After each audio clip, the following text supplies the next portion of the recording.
Hello, I'm Fruitbat. Welcome back to part 2 of Vampire the Masquerade Shadows of New York. So, at the other part, we left off at the first bite, and I guess we'll see what that's got in store for us. Once again, I find myself in Big Beat Burger. Familiar surroundings, faces I recognize, mood, same as it ever was. Still, I process it in an entirely different way. It all frustrates me now. Or, more precisely, makes me frustrated with myself. It's like I'm clinging to the remnants of a cocoon I've outgrown. Ugh. Oh, she's looking so much cuter. I guess I did dress up for the occasion too. It's the same with these cigarettes. I don't need them anymore. So why do I keep holding on to them? Fucking hell, it's like I refuse to accept that I'm something better than I used to be. A vampire. Just 2 nights ago, I met Karen. She embraced me, by which I mean turned me into a kindred. She calls herself my sire, and me her child. Last night she taught me the basics of survival. Drinking blood, manipulating humans, bending steel, controlling shadows. Tonight I expect more lessons. Instead, she just told me to go out and enjoy myself. What's the catch? I asked. To which she responded, I might kill you if you prove to be a disappointment. There are a few rules. I have to uphold the masquerade. I can't contact anyone I knew as a human. I can't let anyone realize I'm not human anymore. I can't embrace anyone. And so on. Otherwise, I'm free to do whatever I want. But for some reason, the first thing I did was come back here. Old habits die hard. Karen is probably watching me from somewhere, even now. The way I understand it, tomorrow night she's supposed to introduce me to the Camarilla, a local society of vampires. Turns out they are the ones who have been systematically ruining my life lately. All a part of some secret evaluation that I barely passed. Just imagining the reach they have makes me dizzy. Oh fuck, can you imagine that? Just have a secret society just out to purposefully ruin your entire life.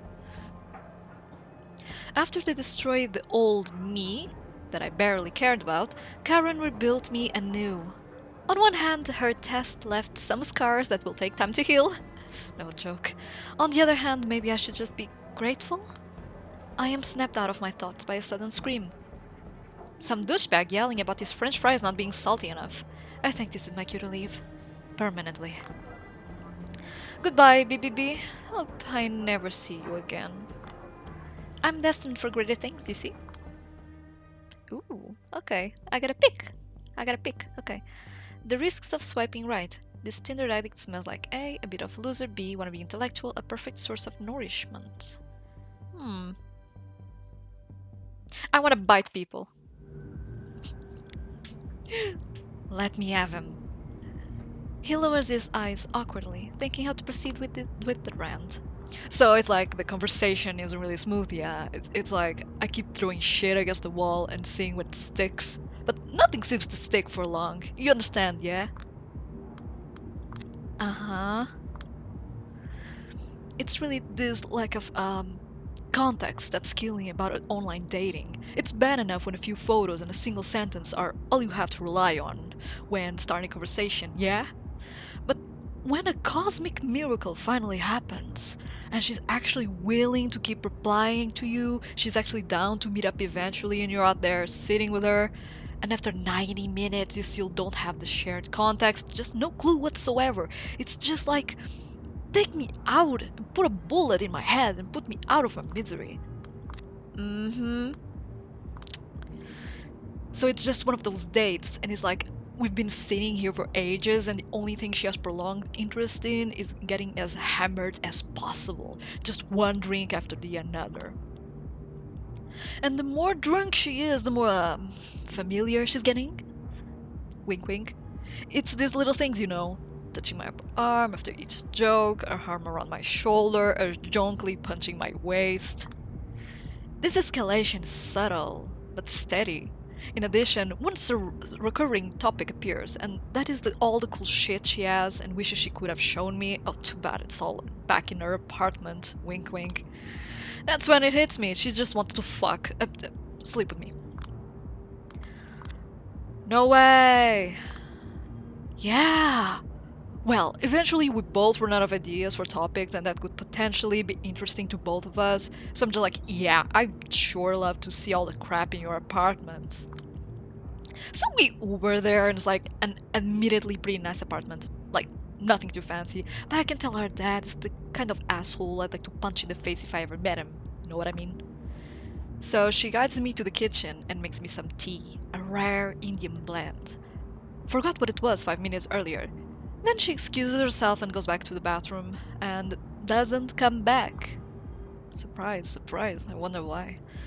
10 minutes later, I run out of tweets to read and become a little concerned. I start looking around. The first thing that catches my eye is the kitchen table. Go on!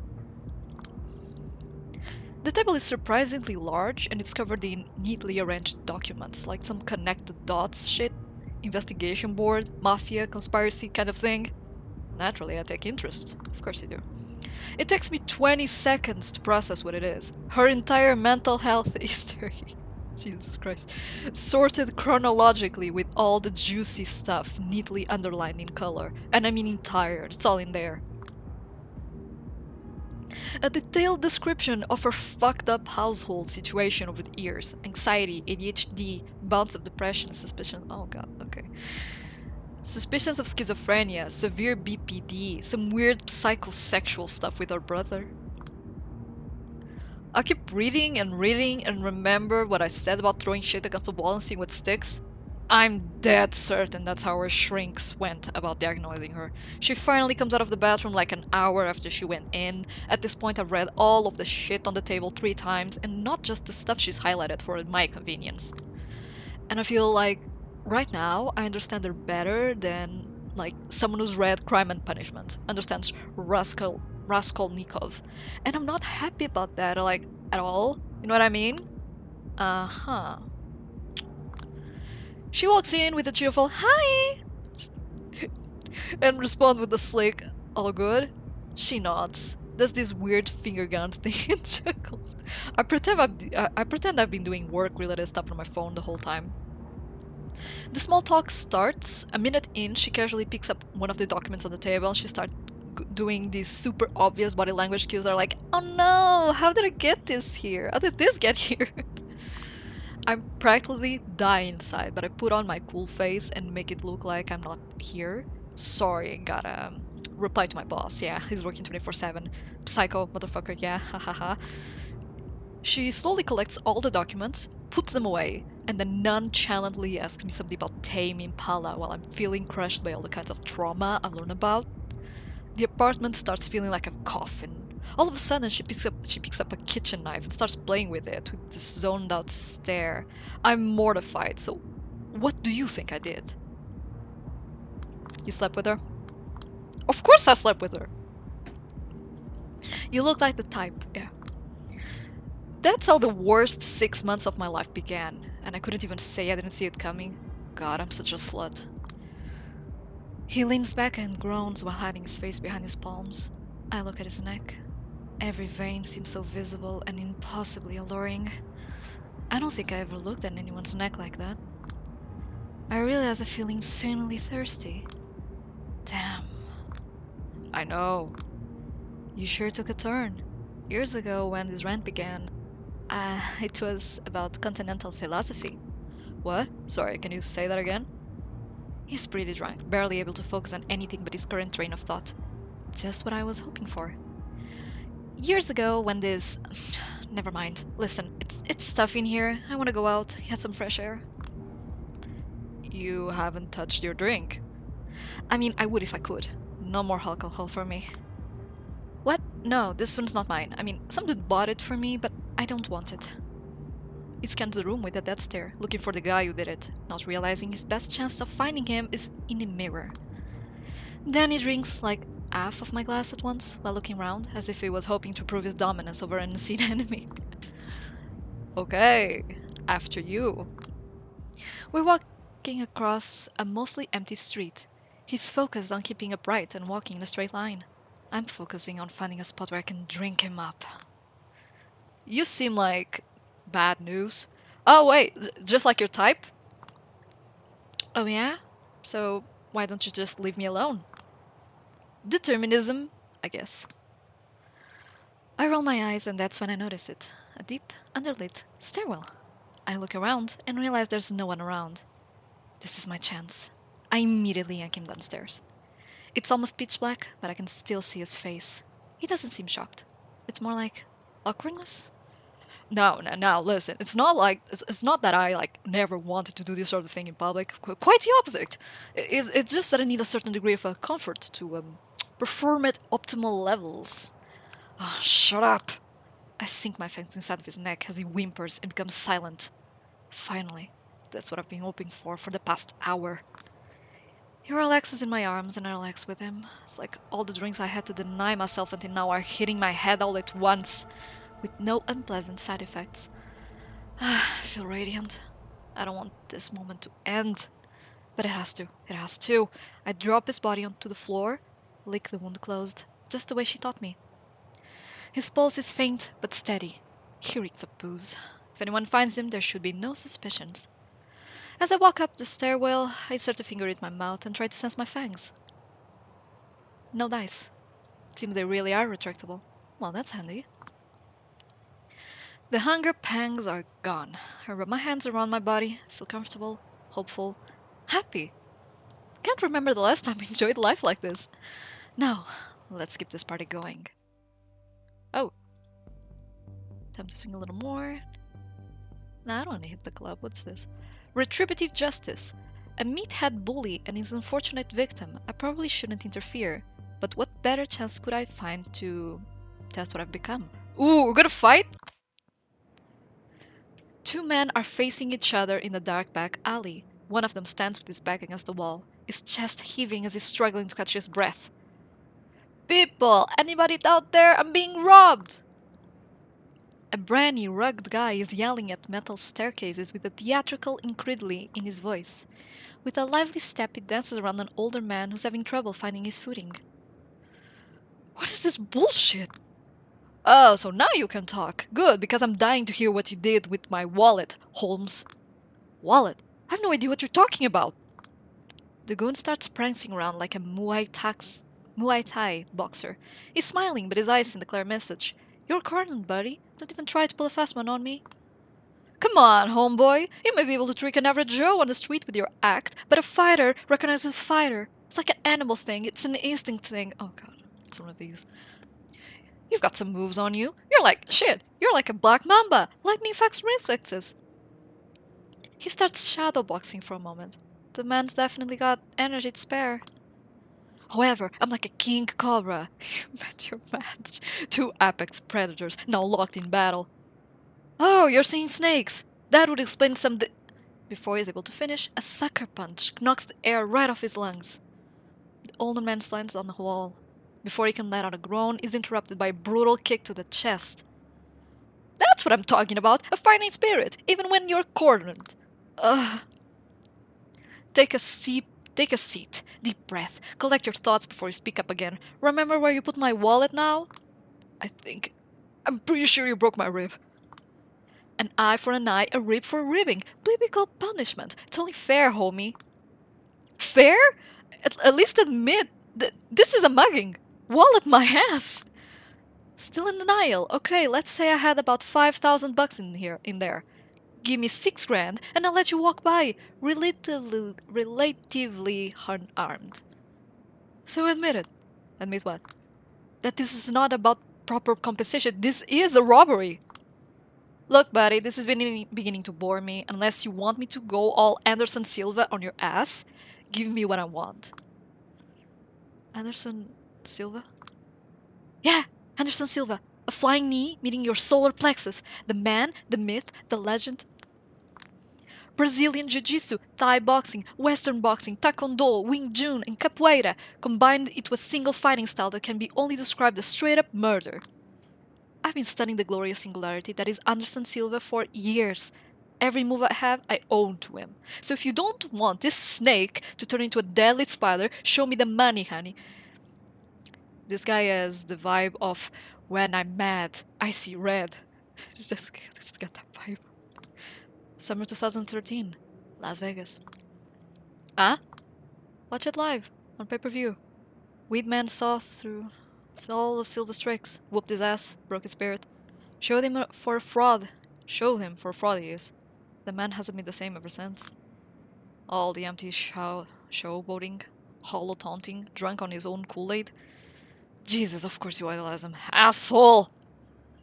For a good minute, the goon silently looks down at the wing-bring man at his feet, chewing on his lower lip. When he finally speaks up, his voice betrays an intent to kill. You know what, homeboy? Screw the money. This is a matter of honor now. My thoughts exactly. Ha! He raises his fist. We've got ourselves a mixed martial arts expert here, huh? For your own sake, I hope you can back that talk with some self-defense skills, homie. That's enough! He jumps at the sound of my voice, turns my way in the blink of an eye, and immediately assumes a combat stance. His reflexes are sharp. Looks like he has at least this much to back up all his bravado. Wannabe Anderson Silva's face betrays utter confusion upon seeing me. He's got no idea how I managed to sneak up on him. I don't blame him.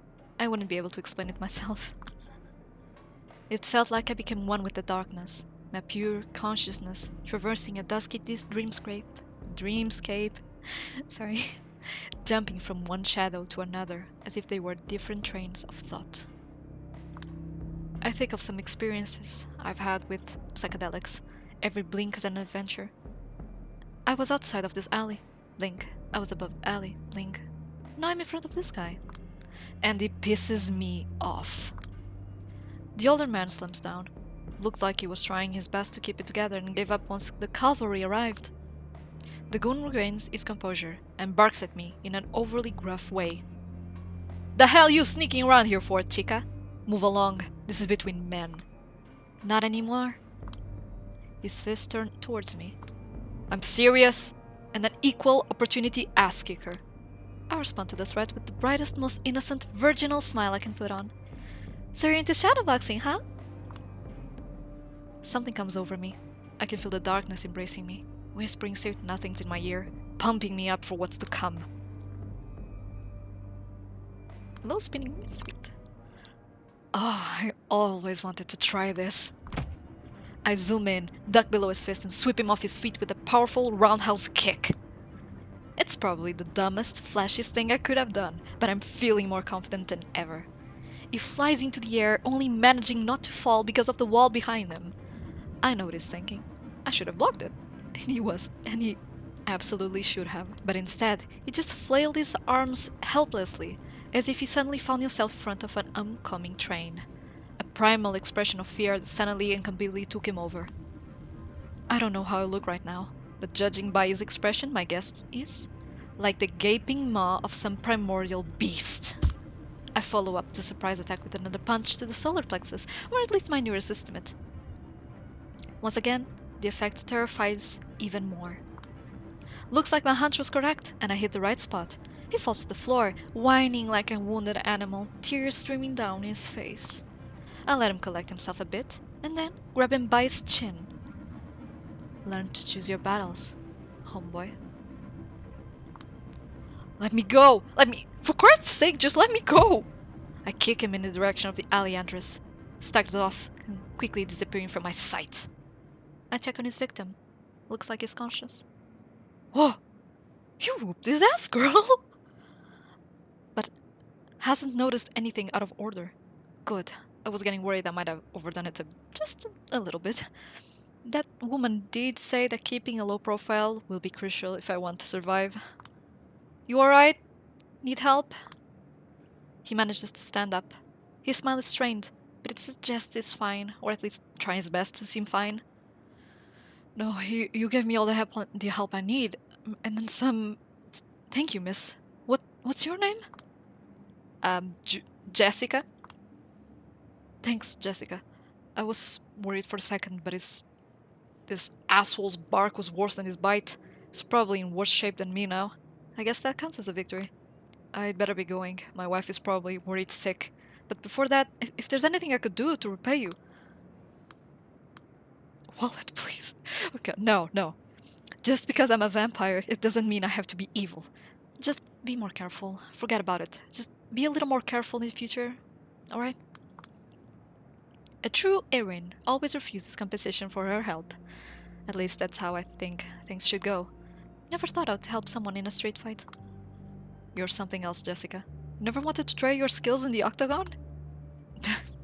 Too much in love with my gorgeous face to see it bruised, battered, swollen. Sorry. I hear you. Whatever you do next, God bless you. And there he goes. God, I feel like one right now. No more worrying about being out after midnight. No more feeling uneasy whenever I spot a shady asshole across the street. Ever.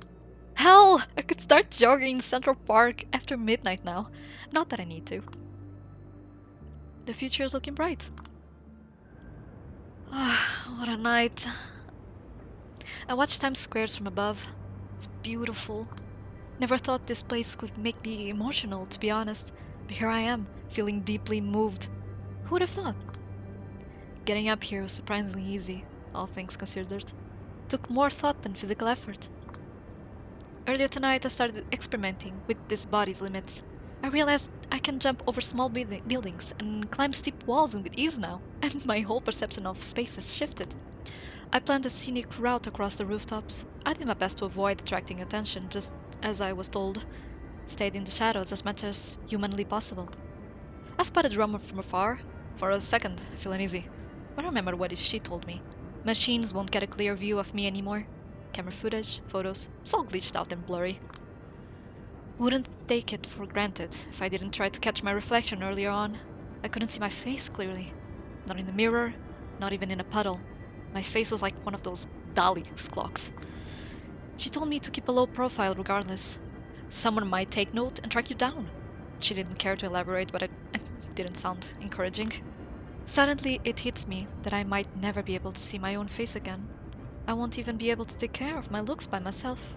And what about the long-term psychological effects? A knot of anxiety tightens in my stomach. Jesus, this is probably just the tip of the iceberg.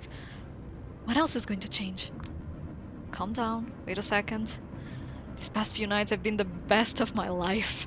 For years, I was on a downward spiral, failing health, no future, a feeling of overwhelming powerlessness. Now, everything has been flipped upside down. A total paradigm shift. A bad ending is no longer the only option. I am actually looking forward to tomorrow. I forgot how that feels. Where it used to stand at mere seconds to midnight, the doomsday clock has been effectively turned off. A cold breeze brushes my cheek. As stupid as it sounds, I choose to read it as the world telling me to chin up. I can bend anyone to my will. I am capable of superhuman strength. I am a master of shadows. I can do anything. Tomorrow night, I will be introduced to my duties.